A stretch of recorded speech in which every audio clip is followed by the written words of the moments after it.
तो जल्दी से बिना देरी करे हम लोग अपने इस लेक्चर को फटाफट शुरू करते हैं, ठीक है।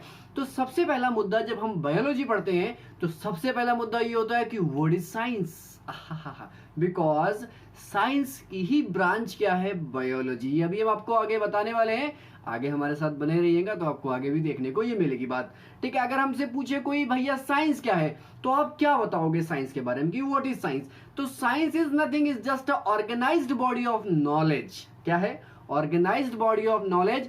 अब इस ऑर्गेनाइज्ड बॉडी ऑफ नॉलेज को सपोर्ट करा जाता है कैसे कैसे, ठीक है। मतलब ऑब्जर्वेशन हो रही है, उसके अलावा एक्सपेरिमेंटेशन हो रहे हैं, मतलब एक्सपेरिमेंट्स हो रहे हैं, तो उन दोनों के सपोर्ट से इस ऑर्गेनाइज्ड बॉडी को क्या करा जाता है, लगातार सपोर्ट मिल रहा होता है, ठीक है। इसके अलावा जो ड्राइव्ड फॉर्म्स होती हैं, ठीक है, नेचुरल फिनोमिनन्स होते हैं, और नेचुरल फिनोमिनन्स हम कहाँ के ले लेंगे, सिर्फ और सिर्फ इस मटेरियल यूनिवर्स के लेते हैं, ठीक है। उसके अलावा और यूनिवर्स तो बहुत बड़ा है, ठीक है, सिर्फ मटेरियल यूनिवर्स के। तो व्हाट इज साइंस, तो सिंपल अब आप कह सकते हो science is organised body of knowledge supported by the observations and experimentation derived from the normally the study of the nature, इसके अलावा phenomena of the material universe। okay, so this is science, this is science. अगर आपसे कोई पूछे तो सीधा खींच के उसकी मूवी मारना कि भैया साइंस क्या होता है, ठीक है। तो इसमें तो मेरे हिसाब से आपको शायद यहाँ पे कोई दिक्कत नहीं आई होगी कि व्हाट इज साइंस, तो आप तो सीधा सीधा डिस्क्राइब कर ले जाओगे ना कि भैया साइंस क्या होता है। तो यहाँ पर दो अल्फाजों में ये खत्म हुई साइंस की कहानी। लेकिन साइंस की कहानी यहीं पे नहीं खत्म होती, क्योंकि आपको मालूम है कि साइंस की ब्रांचेस कितनी होती हैं। तो भैया ब्रांचेस ऑफ साइंस की बात करोगे तो सिंपल सा फंडा है क्या कि भैया 3 ब्रांचेस आप लोग इसमें मेनली पढ़ते हो। अभी तो इसकी हजारों ब्रांचेस हो जाएंगी भाई साहब, ठीक है। ये आप ना सोचना कि आप सिर्फ फिजिक्स केमिस्ट्री बायोलॉजी ही पढ़ोगे इसकी ब्रांच, ऐसा नहीं है। 3 मेजर ब्रांच है जो आज आपको पढ़ाई जा रही है, जिसमें बोलेंगे भैया फिजिक्स है, केमिस्ट्री एंड बायोलॉजी है।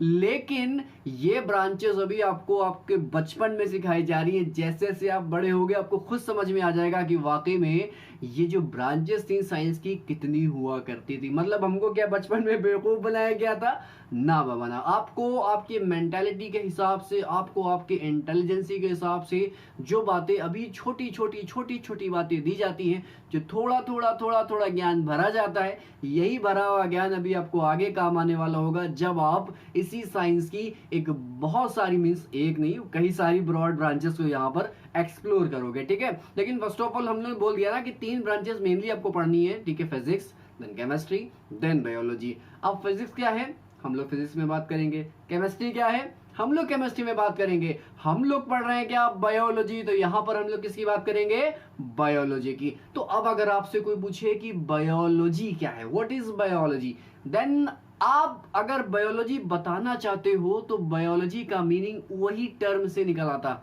अगर आप बायोलॉजी का मीनिंग निकालोगे तो बायोस का मतलब क्या होता है, ये जो बायोस यहाँ पे लिखा है, तो बायोस का मतलब हो जाता है लाइफ। बायोस का मतलब क्या हो जाता है, लाइफ। और लोगोस या लॉजी जो लग रखा है उसका मतलब क्या हो जाता है, उसका मतलब हो जाता है स्टडी। तो देखो नीचे मैंने लिख रखा है कि ग्रीक में उसका क्या मतलब होता है, बायोस का मतलब होता है क्या, लाइफ। और लोगोस का मतलब क्या होता है, लोगोस का मतलब होता है उसकी स्टडी। तो फर्स्ट पॉइंट पे थोड़ा सा हाईलाइट कर लेना जो कि ग्रीक में लिखा हुआ है, क्योंकि मोस्ट ऑफ टर्म्स जो होते हैं वो हम लोग ग्रीक टर्म ही इस्तेमाल करते हैं, ठीक है। अब कहोगे ग्रीक टर्म क्यों, क्योंकि डिस्कवरी जहां से शुरू हुई थी हम लोग वहीं से बेसिक्स लेके चलते हैं।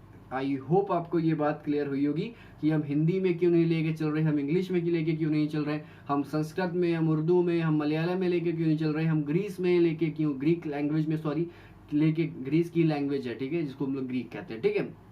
अब आपसे पूछे कि बायोलॉजी क्या है, बायोलॉजी क्या है, तो सीधा सा सुलझा जवाब दे देना कि जितने भी लिविंग बीइंग हैं, इवन वो प्लांट हो, एनिमल हो, चाहे आप हो, उन सब की स्टडी ही कहलाती है क्या, बायोलॉजी। समझ में आई, फिर से बताते हैं कि अगर पूछे बायोलॉजी क्या है तो सिंपल सा जवाब ये है कि जितने भी लिविंग ऑर्गेनिज्म है, प्लांट हो, एनिमल हो, चाहे आप हो, इन सब की स्टडी कहलाती है क्या, बायोलॉजी। तो सीधा जगह पहला पॉइंट लिखा हुआ biology is the study of the living being, मतलब means all plant and all animals including human being, this is called biology. तो इन सब की स्टडी कहलाएगी क्या?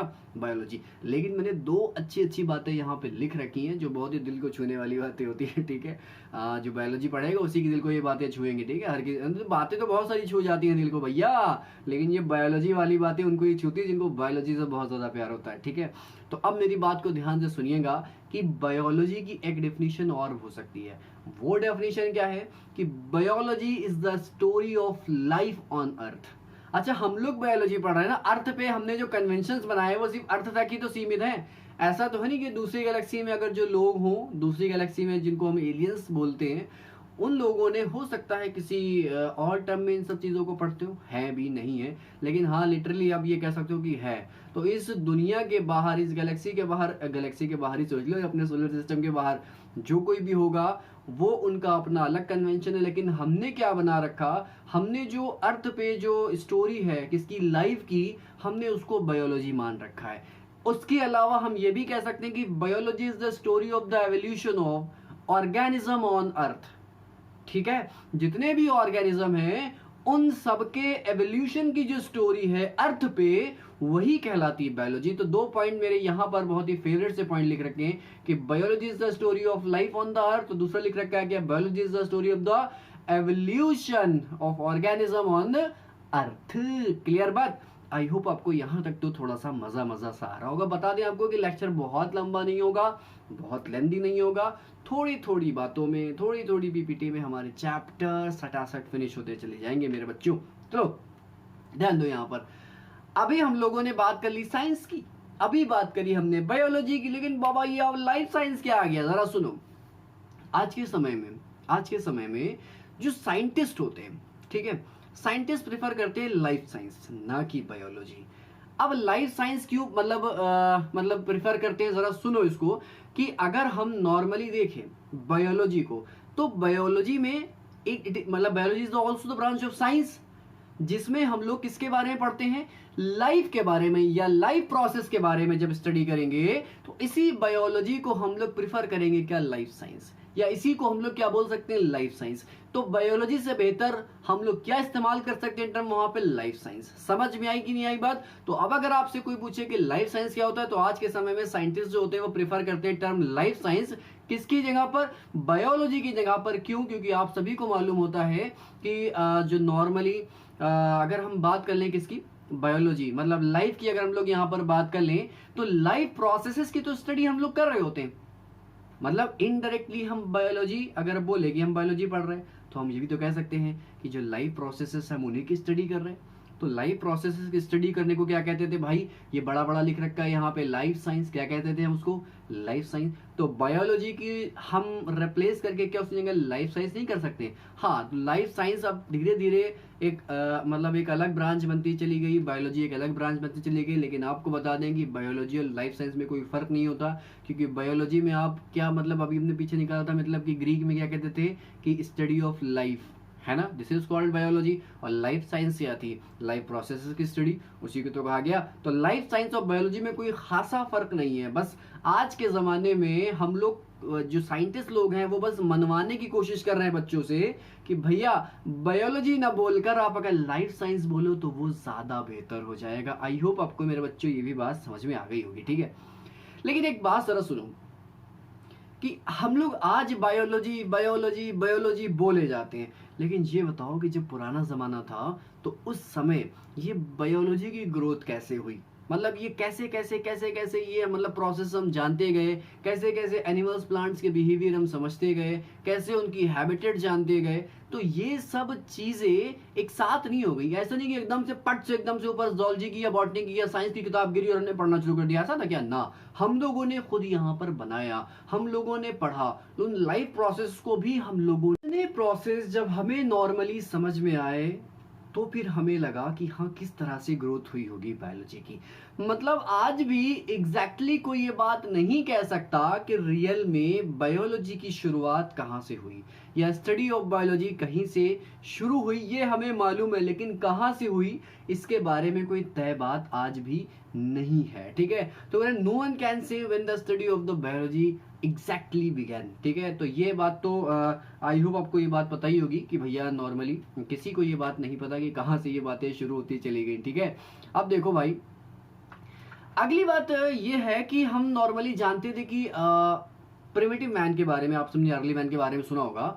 तो प्रिमिटिव मैन शुरुआत में कहाँ पे रहते होंगे भाई? जाहिर सी बात है जंगलों में, ग्रासलैंड में, इन्हीं सब जगह पे रहते थे। और जब इन सब जगहों पे रहते थे तो जाहिर सी बात है कि वो अपने रहने की जगह ढूंढेंगे, जाहिर सी बात है अपना शेल्टर बनाएंगे, और साथ साथ में फूड का कलेक्शन भी करेंगे। कहाँ से? नेचर से। और फूड के अलावा वो जानवरों को मार के भी खाते थे, इवन वो वाइल्ड एनिमल को भी हंटिंग किया करते थे। तो ये भी कोई नई बात तो नहीं, तो हमें बचपन से मालूम है कि अर्ली मैन फलाना ढिमकाना हुआ करते थे, या वो उनका बिहेवियर कैसा था, वो उनका नेचर कैसा था, उनका कल्चर कैसा था। तो ये सब चीज़ें हमें अर्ली मैन के बारे में बचपन में पता थी। तो वही कह रहे हैं कि जो प्रिमिटिव मैन थे वो फॉरेस्ट में रहा करते थे, खाना कलेक्ट करते थे नेचर से, और साथ साथ में वाइल्ड एनिमल को हंट करते थे। ठीक है, अब इन्हीं सब एक्टिविटी की वजह से उन्होंने जो भी मतलब ऑर्गेनिज्म उनके आसपास रह रहे होते हैं, उनकी लाइफ के बारे में, उनकी हैबिटेट के बारे में समझना शुरू करा। मतलब हम कह सकते हैं कि जब उन चीज़ों को समझ रहे हैं, उनके बिहेवियर को समझ रहे हैं, उनके हैबिटेट को समझ रहे हैं, उनके नेचर को समझ रहे हैं, उनके फूड को समझ रहे हैं कि उनका फूड क्या है, वो किस तरह से खाते हैं, किस तरह से फीड करते हैं, तो लिटरली हम ये बात यहाँ पे कह सकते हैं कि हाँ, उसी समय से बायोलॉजी की शुरुआत हुई होगी। क्योंकि आप लाइफ प्रोसेसेस के बारे में जब पढ़ना शुरू करते हो, मतलब आप कहाँ पर आ जाते हो? आप बायोलॉजी की स्टडी करना शुरू कर देते हो। तो तीसरा पॉइंट मुंह फाड़ के वही बात कह रहा है, तो आप उसको देख सकते हो, विधिवत पढ़ भी सकते हो। ठीक है, लेकिन अभी जरा समझो कि जब उन लोगों ने उन एनिमल्स के बारे में पढ़ना शुरू करा होगा, तो जाहिर सी बात है वो क्या करते थे कि अपनी गुफाओं में उनकी पेंटिंग बनाया करते थे। मतलब उनके आस जब उन कुछ सीखा बनाना, कुछ बोलना सीखा, कुछ समझना सीखा, इशारे करना सीखा, तो उन्होंने क्या करना शुरू करा कि आसपास के अपने इन्वायरमेंट की जो स्केच हुआ करती थी या ड्राइंग्स हुआ करती थी, वो उनको अपनी गुफाओं की दीवारों पे बनाया करते थे। तो वो अर्ली मैन को हम प्री हिस्टोरिक मैन कह सकते हैं। जब से हमारी हिस्ट्री हम जानते हैं, उससे पहले के जो लोग हैं वो कहलाते हैं क्या? Prehistoric man. और वो पीरियड कहलाता है क्या? Prehistoric period. तो drawings of the animals plants in the case of the prehistoric period, the proof of the primitive man interest in the plant and animal around him। तो हमने ये कहा ना कि वो जाहिर सी बात है कि जब अपने आस पड़ोस की चीज़ों में, अपने इन्वायरमेंट में जब वो इंटरेस्ट ले रहा होगा, जभी तो उसने शुरू करा, जभी तो अपने उसने गुफाओं की जो दीवारें थी वहां पर उसने पेंटिंग करना शुरू करी। जैसे कि नीचे आप एग्जाम्पल के तौर पे दो पेंटिंग देख सकते हो। ये पेंटिंग जो है देख रहे हो, ये कि प्री हिस्टोरिक मैंस ने बनाई है। यहाँ पर जो ए वाली आप पेंटिंग देख रहे हो, ये कुछ नहीं है, ये वुली मैमथ है। ये क्या है? ये वुली मैमथ की है। किसकी है? ये अब एक्सटेंट हो गया है। ठीक है, ये अब एक्सटेंट हो गए वुली मैमथ। ठीक है, हाथियों से भी बड़े बड़े हुआ करते थे। ठीक है, ठंडे इलाकों में रहने वाले ये बड़े बड़े हाथी, जिनको वुली मैमथ कहा जाता था, जिनके शरीर पे ढेर सारे ऊन जैसे, जैकेट जैसे बाल हुआ करते थे। ठीक है, लेकिन जब ये आइस एज आई थी आज से 50,000 साल पहले, जब भी ये ख़त्म हो चुके, उसके बाद आज तक कोई भी ये वुली मैमथ नहीं है। हाँ, ये है कि इसके फॉसिल मौजूद है, मतलब ऐसा फॉसिल है जो कि इसमें खाल भी मौजूद है, मांस भी मौजूद है, सब कुछ वैसे। मतलब इसका जब फॉसिल मिला था, बर्फ़ से जब निकाला गया, तो उसके मुंह में एकदम ताज़ी घास थी। वो उस समय की थी जिस टाइम आइस एज आई थी। ये लोग घासें चर रहे थे, घासें खा रहे थे, और उसी टाइम इनकी डेथ हो गई थी, टेम्परेचर एकदम से डाउन हो जाने, एकदम से टेम्परेचर गिर जाने की वजह से। तो इस समय जब इनको निकाला गया, तो जब इनके मुंह को देखा गया, तो इनके मुंह में भी वो 50,000 साल पुरानी घास थी जो ताज़ी मौजूद थी। ठीक है, ज़रा समझ लो कि ये कैसे ख़त्म हुए होंगे। ठीक है, जब जैसे जैसे ह्यूमंस का एवोल्यूशन होता गया, जाहिर सी बात है उनके कल्चर का भी एवोल्यूशन होता गया। इंसान ने वहाँ पे रहना मतलब शुरू कर दिया जहाँ पर पहले से सेटल्ड कम्युनिटी थी, और साथ साथ में फार्मिंग भी स्टार्ट की। जाहिर सी बात है कि जब भी एवोल्यूशन चल रहा था तो ये सारी चीज़ें साथ साथ में चल रही थी। उसने क्या करा? एनिमल्स का डोमेस्टिकेशन करना शुरू करा कि भैया डॉग्स पाले, हॉर्स पाले, शीप पाली, गोट्स पाली, बफेलोज पाली। तो ये सब एनिमल्स का डोमेस्टिकेशन करने लगा। ज़रा सोचो कि जब वो इन एनिमल्स को पाल रहा होगा, तो जाहिर सी बात है कि उनके बार बार उनके बिहेवियर को भी वो एग्जामाइन कर रहा होगा। तो इन्हीं सब प्रैक्टिसेस की वजह से जो फर्दर अपॉर्चुनिटी थी उनके पास कि भैया वो कैसे इनके लाइफ प्रोसेस को समझे, तो जाहिर सी बात है कि जब उसने डोमेस्टिकेशन करा तो वो उसने उनके लाइफ प्रोसेस को भी समझा। तो आप ये कह सकते हो कि उसी समय से ये धीरे धीरे धीरे धीरे बायोलॉजी बढ़ती गई, और आज हम कह सकते हैं कि जो ये बायोलॉजी बढ़ी है ये बस उसी का नतीजा, जो आज ज़्यादा से ज़्यादा बायोलॉजी आपके लिए यहाँ पर मौजूद है, कोई ब्रांच मौजूद है, कोई सब ब्रांच मौजूद है, इसका बस एक ही रीज़न है कि ये प्री हिस्टोरिक मैंस के ही कुछ किए धरे का असर है जो आज आपको यहाँ पे पढ़ना पड़ रहा है। ठीक है, अब हम लोग अपने लेक्चर को ज़्यादा लंबा नहीं खींचेंगे, यहीं पे समाप्त करेंगे। और इस बायोलॉजी की फील्ड में कौन कौन से साइंटिस्ट, कौन कौन से फिलोसफर्स का क्या क्या रोल रहा, इसकी बात हम लोग नेक्स्ट लेक्चर में पढ़ने वाले हैं। तो प्लीज़ बच्चा लोग नेक्स्ट लेक्चर को मिस मत करना, क्योंकि वहाँ का डेटाबेस अकाउंट है जो आपको ग्रेजुएशन तक काम आने वाला है। अभी 9th में पढ़ोगे, 10th में पढ़ोगे, 11th में भी वही, 12th में भी वही, ग्रेजुएशन में भी वही, सब जगह आपको वही मिलने वाला है। सो आई होप आप लोगों को ये लेक्चर अच्छा लगा होगा। लेक्चर अच्छा लगा हो तो प्लीज़ लाइक शेयर करना मत भूलना, और हमारे चैनल को सब्सक्राइब करना भी मत भूलना, क्योंकि फ्री एजुकेशन सभी का अधिकार है। मिलते हैं आपसे अपने नेक्स्ट लेक्चर में। Till then bye bye.